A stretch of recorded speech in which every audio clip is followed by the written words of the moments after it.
Hi world, just want to share this excerpt with you from the Fifth Agreement.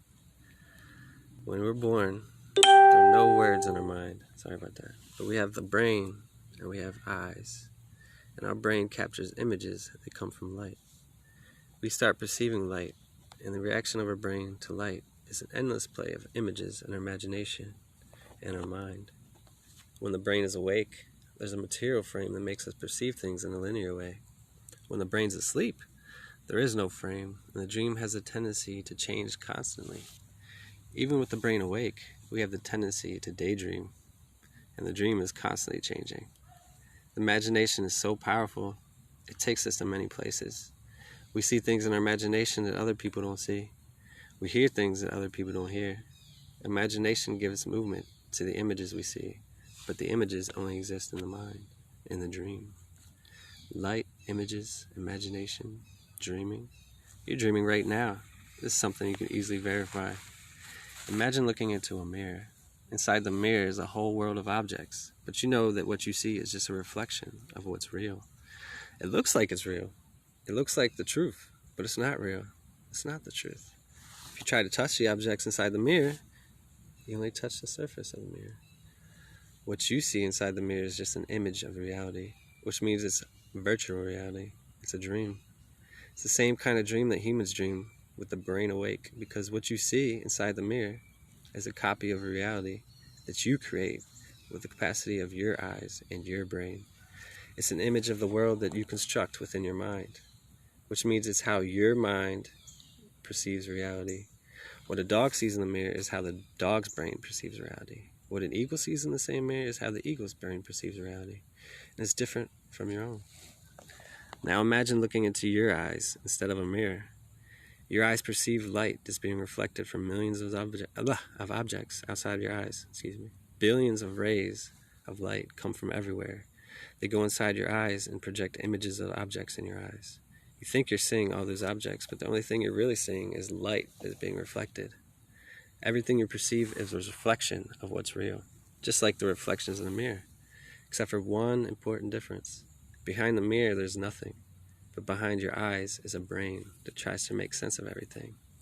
Your brain's interpreting everything you perceive according to the meaning you give to every word, according to the structure of your language, according to all the knowledge that was programmed in your mind.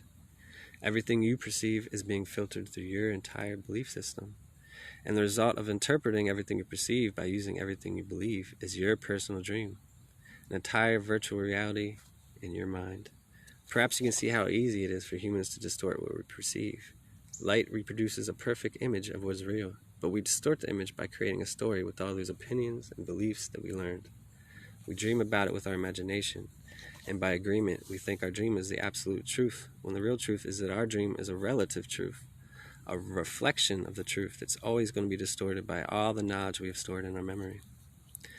Many masters have said that every mind is a world, and it's true. The world we think we see outside of us is actually inside of us.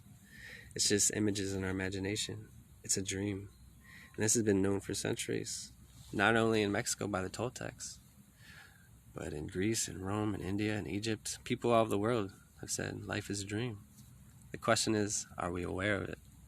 When we aren't aware that our mind is always dreaming, it's easy to blame everyone and everything outside of us for all the distortions in our personal dream, for anything that makes us suffer in life. When we become aware that we are living in a dream, that we artists are creating, we take a big step in our own evolution, because now we can take responsibility for our creation. To realize that our mind is always dreaming gives us the key to changing our dream if we're not enjoying it. It's your world. It's your story. Your dream. If you're enjoying your dream, that's wonderful. Continue to enjoy each and every moment. If your dream's a nightmare, if there's drama, suffering, and you're not enjoying your creation, then you're the only one who could change it. Of course, the way you dream when you're 10 years old is completely different from the way you dream when you're 15 or 20 or 30 or 40, or the way you dream now. The story you're dreaming today is not the same story you're dreaming yesterday, or even a half hour ago. Every time you talk about your story, it changes, depending on who you're telling the story to, depending on your physical and emotional state at the time, depending on your beliefs at the time. Even if you try to tell the same story, your story's always changing. At a certain point, you find out it's nothing but a story. It isn't reality. It's a virtual reality.